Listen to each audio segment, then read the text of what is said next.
Hi, sweet children.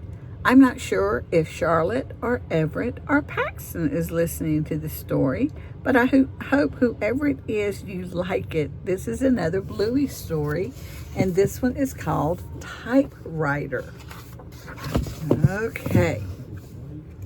At school, Bluey is being a story writer.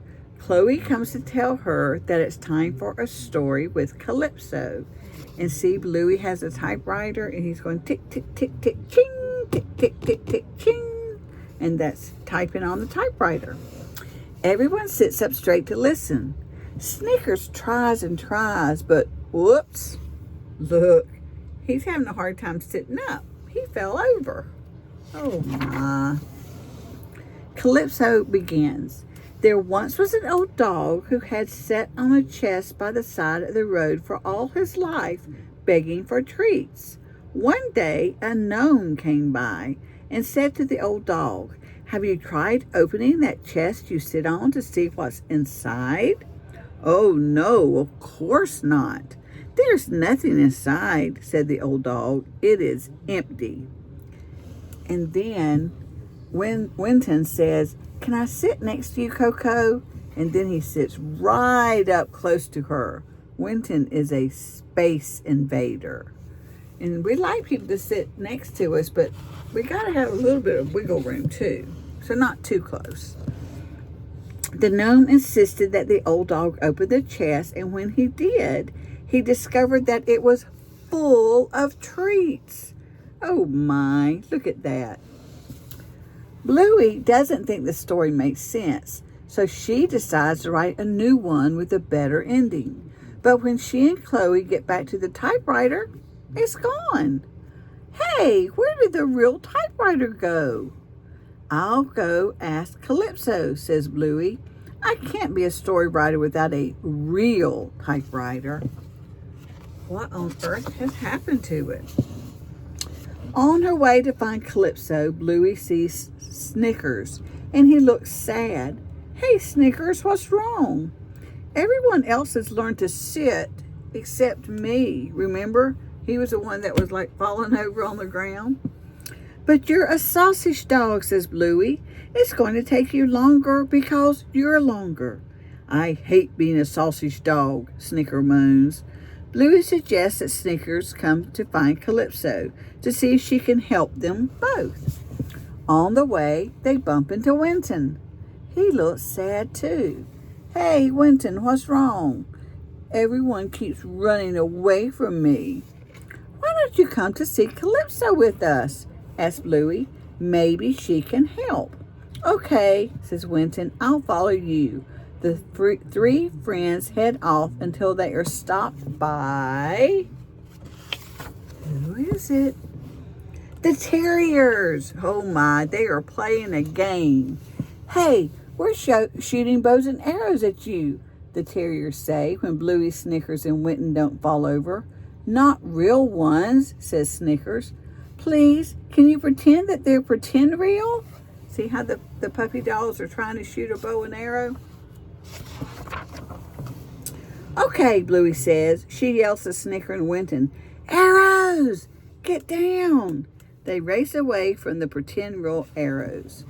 "Snickers, you sneak around and through those skinny trees," Bluey says, "and then wait at the top of the hill to do you know what." Wonder what that will be. "I'm coming. Where are you?" Snickers sneaks through the skinny trees as the terrier tries to spot him, but Snickers' sausage shape keeps him hidden. Remember, he's kind of long and skinny, so he can hide behind that skinny tree.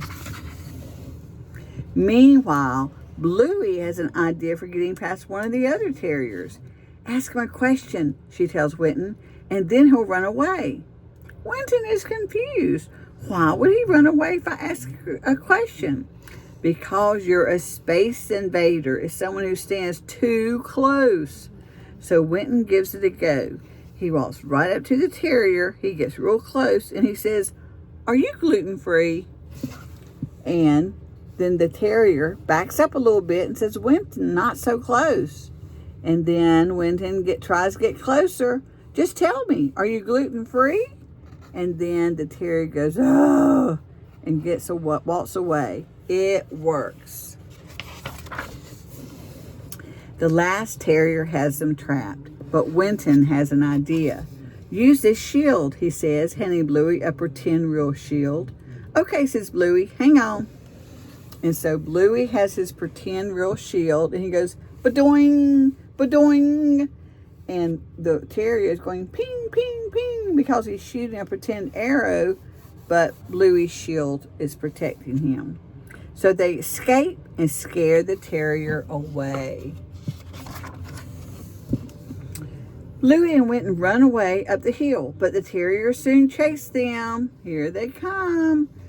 Bluey shouts to Snickers, Snickers, now! And look, sausage roll. I love being a sausage dog. See, he was hiding, and now he's going to roll down the hill. Good one, Snickers, Bluey and Winton shout. Then Bluey laughs. Hey, Winton, look. Winton isn't standing so close. He says, now I'm not a space invader. He's learned not to stand too close to people. And sometimes this page just doesn't not want to turn. There. Okay. Finally, Bluey asks Calypso where the real typewriter has gone. It's around here somewhere, says Calypso. Hey, how did you get past the terriers? I used a shield, says Bluey. See? Ting, ting. And he holds up the pretend real shield. That's a nice shield. Okay, typewriter, where is it? Calypso smiles. What if I asked you to show me a typewriter?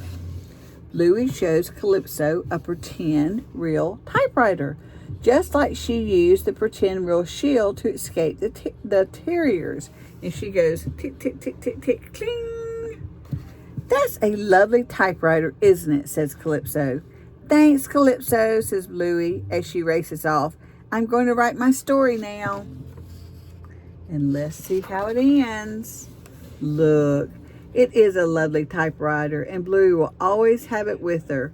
So Bluey is using the pretend typewriter, but the real typewriter is underneath her seat. It's probably been there the whole time. I hope you enjoy this story. I love you. Have a great day. Bye.